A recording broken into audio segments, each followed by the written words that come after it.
As Linda said, it's about doing good work. This group has done good work for the last day and a half. We've got into these issues. We've learned new stuff. We've broken bread. We've drunk sangria. We did a Mexican wave. And thank you for participating in that. So we've really got into the issues. Just a few reflections from us as we think about it. And I think the panel really summed this up. The first is, Linda talked about, we've been looking at this problem for 10 years in Linda's consortium. We've been presenting on this stage for over 5 years around different incarnations of the future of work. Let's make this year the year that we actually do something around future-proofing your people.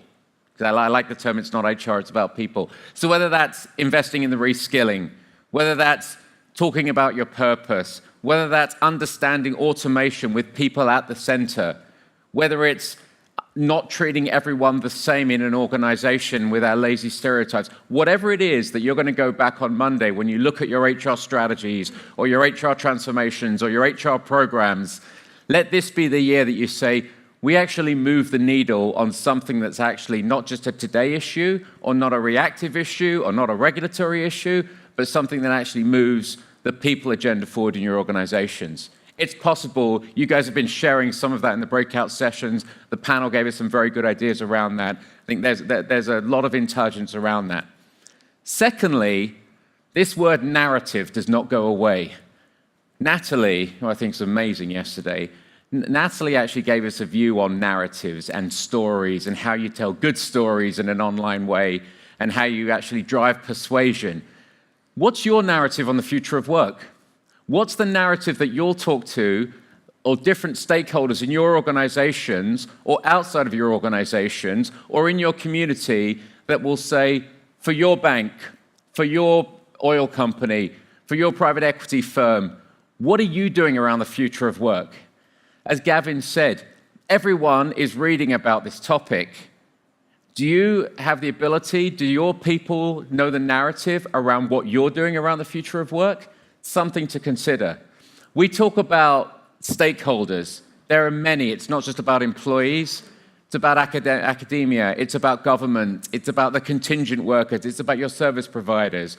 Making sure there's a narrative that connects each one of those in the ecosystem is going to be important. It's not easy, but it's going to have to be important. Otherwise, people are going to form their own narratives.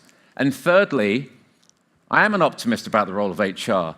There's a big, bright future for HR. Yes, it's a challenge. Yes, we all need to get much more data savvy. We need to understand the cloud. We need to understand all kinds of different people sets of risks. We need to understand the ethics behind the automation tools and understand the decisions. And we do need to control those bots. Those bots sit in the HR master file, just like your people do and just like your contingent workers do, because they do work. It's very important to control those. But this is the time when, and it's an exciting time to be in HR, and it's a damn challenging time to be in HR. We talked about getting closer to the business. We talked about having a narrative on the future of work.